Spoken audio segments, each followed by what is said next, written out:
સુરત શહેરના ભેસ્તાન વિસ્તારમાંથી ગુમ થયેલી 16 વર્ષની કિશોરીનો મૃતદેહ મળી આવ્યો છે।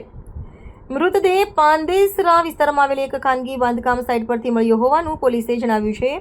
હાલ પોલીસ દ્વારા ઘટનાની તપાસ શરૂ કરવામાં આવી છે અને કિશોરીના મૃત્યુના કારણો જાણવા માટે આગળની કાર્યવાહી હાથ ધરાઈ રહી છે।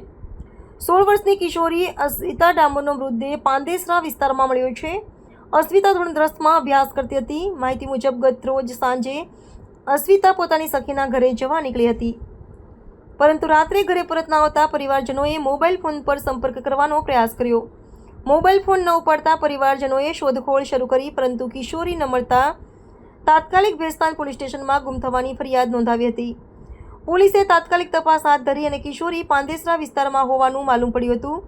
પોલીસ જ્યારે પાંદેસરાના સપનોલોક બાંધકામ સાઇટ પર પહોંચી ત્યારે અસ્વિતા મૃત હાલતમાં મળી આવી। હાલ પાંદેસરા પોલીસે ઘટનાની તપાસ શરૂ કરી છે અને કિશોરીના મોતના કારણોને લઈને વિવિધ એંગલથી તપાસ ચાલી રહી છે। મારું નામ હિતેશ શંકરભાઈ મુંડવાડા, આદિવાસી સમાજના આગેવાન છું સુરત શહેર લેવલે।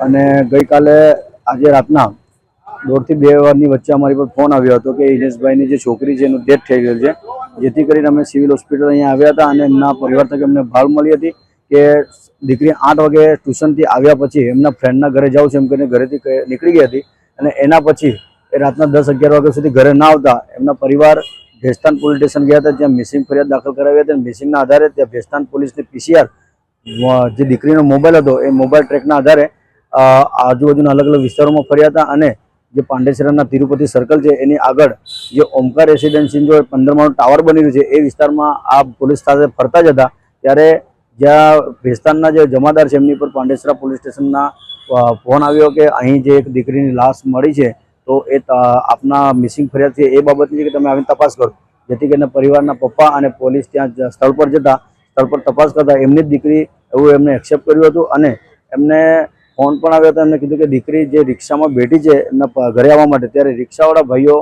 એમને 1-1.5 કિલોમીટર જ ઘર છે ત્યાંથી છેક પાંડેસરા તિરુપતિ સર્કલ સુધી કેમ લઈ ગયા અને દીકરી એમના ગભરાટ કે એમની સાથે અજુગતું થવાનું છે એના બહાને ત્યાંથી જે બાંધકામ સાઇટ છે ત્યાં ઘૂસી ગઈ હતી લગભગ, અને ડરના માહોલના કારણે ઉપર ચડી ગઈ હતી અને ઉપરથી શંકાસ્પદ એમને ફેંકી દેવામાં આવી છે કાં તો એ જાતે ફસલી ગઈ એવું પરિવારને શંકા છે।